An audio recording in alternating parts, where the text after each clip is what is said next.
Hey guys, what's up? Shin0555 here, coming at you with another video. And today's video, I want to talk about how Sony is mismanaging Spider-Man. Basically, the film division of Sony Entertainment, and how they just completely dropped the ball with Spider-Man. Like, it blows my mind. So if you don't know, Sony owns the film rights to Spider-Man as like a character.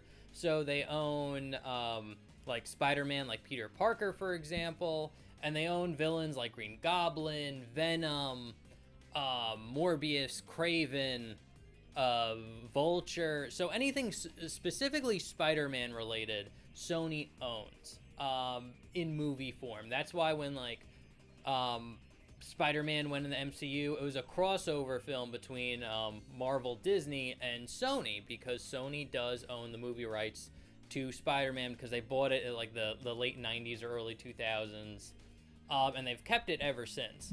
And honestly, I don't mind Sony having the rights to Spider-Man. I think they could do a really good job with it. Again, I've loved the Sam Raimi Spider-Man movies. They're a classic. I even like Amazing Spider-Man with Andrew Garfield. I think those movies are great. But recently, they've just been dropping the ball with Spider-Man content. You had movies like Morbius, which, again, I haven't even watched Morbius, but Morbius is like a lame villain, so why would you make a movie about him? But anyway, I haven't watched Morbius. I haven't watched Madam Web, but I've heard those two movies are terrible. The movie Craven's coming out, which actually does look legitimately good. So I am excited to see that. And the Venom movies were pretty good too. I thought they were I enjoyed them a lot. But again, I feel like Sony could be doing a better job. And one of the things that I think Sony mismanaged really bad, or it actually blows my mind that the upper management of Sony, or whoever is in charge of Spider-Man, how did you not think of doing what I'm about to say? So they made the Spiderverse, which the Spiderverse is a fantastic movie. I think everybody agrees on that. The first one's amazing. The second one's equally as good. They're both very good movies. But the thing that blows my mind about the Spider-Verse is after the first one, and honestly, I think Sony didn't expect the Spider-Verse to be as big of a hit as it was. So I don't think they were fully prepared to really capitalize on the success of that movie, because I think that's why it took so long for Spider-Verse 2 to come out. But it blows my mind that once you've made the Spider-Verse and you've established this canon of there are multiple Spider-Man with their own stories, their own timelines, and they all kind of come together in this multiverse type movie. Once you've established that, how is it not your first instinct to give each and every one of these Spider-Men that are even have a little bit of popularity from the movie their own shows? If I was in charge of Sony and after we made Spider-Verse, my first instinct would be, okay, Spider-Gwen is going to get her own show, Spider-Noir is going to get his own show, Spider-Ham will get his own show,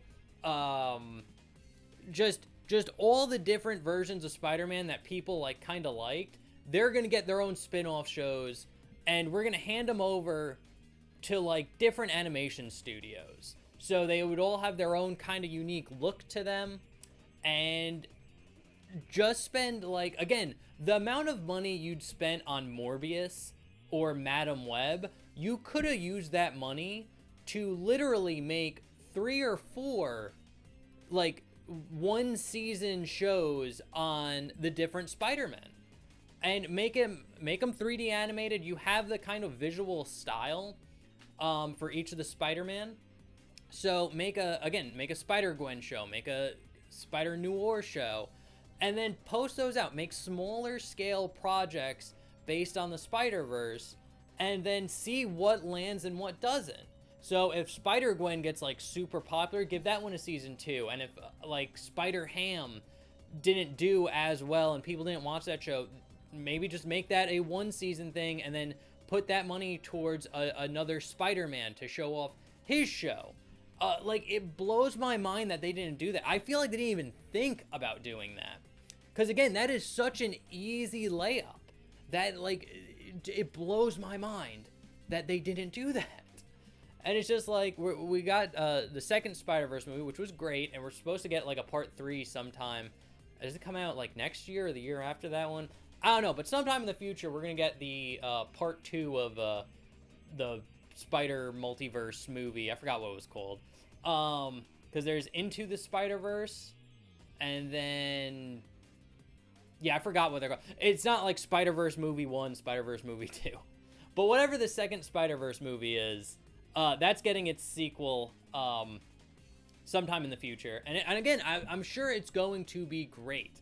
But the fact that you establish there's so many other Spider-Men in this universe, make a show about Lego Spider-Man. Make a show about Spider-Gwen.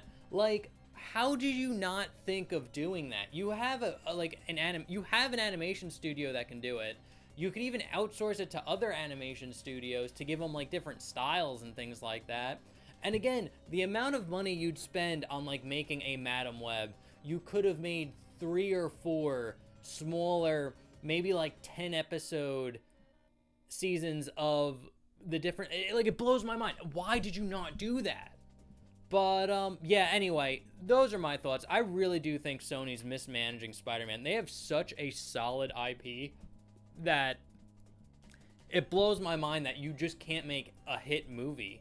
Like, you can't make a huge blockbuster franchise around it. And what's funny is, like, they're trying to do the whole multiverse, or not the multiverse thing, the whole, like, MCU thing, but with Spider-Man villains. And they're like, oh, we're gonna focus on the villains and spread out Spider-Man's world. And it's like, we're gonna do it by making shitty fucking movies. It's just like, it blows my mind. That's just like, guys, you suck at this. Again, if you want to do it, again, just make smaller Spider-Man shows based on the Spider-Verse. Like, god damn it. It gets me so frustrated, because again, it's so easy, and I'm sure you could get any Spider-Man fan. You could get me off the street and just be like, do you really like Spider-Man? Do you know, like, the history of this character? And just be like, yeah, okay, you direct. Like, you be in charge of, like, the Spider-Man movie, and I guarantee you that random person off the street would do much better than this stupid piece of shit Hollywood people that are working on them now. But yeah, those are my thoughts. That's my little rant on the Spider-Verse and how I wish Sony would make, like, again, just short 10-episode long, I don't know, like, animation things that maybe you could, like, stream on, like, Netflix or something. Or just some other, like, Spider-Man shows. I think if they did that, that would be an easy win. It would be a cost-effective win. I think it would make a lot of people happy. So, anyway, guys, that's what I think. Let me know what you guys think down in the comments below. Remember to like, comment, subscribe, share the video. And I'll see you in the next one. Okay, thanks, bye. Later.